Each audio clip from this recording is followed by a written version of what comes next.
Flamingo series आलोक हिंदी पाठमाला 5 पाठ 6 आपस का प्रेम। आपस का प्रेम। दौलतपुर नामक एक आदर्श गांव था।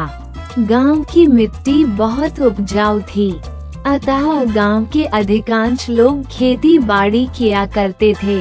इसी दौलतपुर में 2 सगे भाई रहते थे। दोनों किसान थे। उनके घर अलग अलग थे, पर दोनों में प्रगाढ़ प्रेम था। दोनों भाई हमेशा एक दूसरे की भलाई की ही बात सोचा करते थे। एक बार पूरे गांव में फसल अच्छी हुई थी, कटाई हो चुकी थी।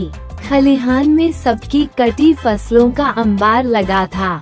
एक दिन रात में बड़ा भाई लेटे लेटे सोचने लगा, मेरे 2 बच्चे हैं, वे गृहस्थी में मेरी कुछ न कुछ मदद करते ही हैं।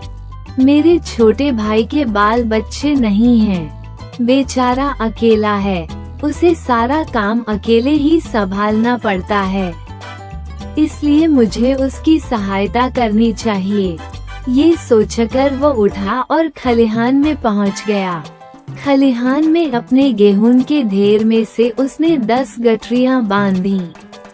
उनमें से जब पहली गठरी सिर पर रखकर छोटे भाई के ढेर की ओर बढ़ा, ठीक उसी समय छोटा भाई भी अपने घर में बैठा सोच रहा था, मैं युवा हूँ, जितना चाहे उतना काम कर सकता हूँ, जहाँ चाहूँ जा सकता हूँ।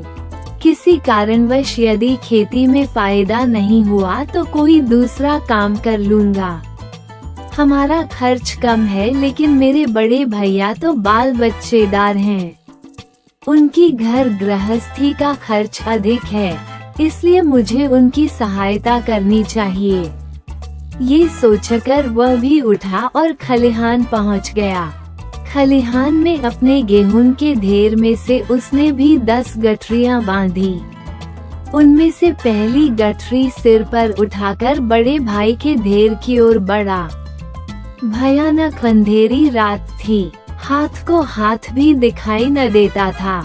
इस वातावरण में दोनों भाई धीरे धीरे एक दूसरे के गेहूं के ढेर की ओर बढ़ रहे थे।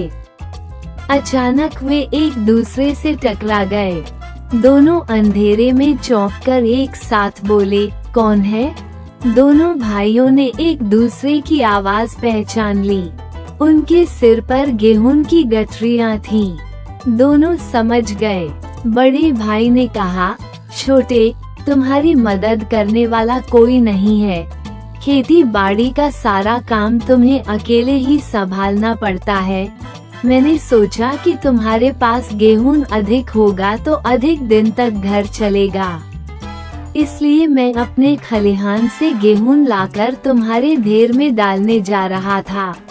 भैया, आप परिवार वाले हैं, आपके खर्च अधिक हैं, आपको गेहूं की आवश्यकता अधिक मात्रा में होती है, इसलिए मैं अपने खलिहान से गेहूं लेकर आपके ढेर में डालने जा रहा था। अपनी बात कहते सुनते दोनों भाइयों की आंखें भर आईं। दोनों प्रेम में भावुक होकर अश्रु टपकाने लगे और एक दूसरे के गले लग गए। दोनों भाइयों के प्रेम की यह अजब कहानी आज भी लोग भाव विभोर होकर सुनते सुनाते हैं।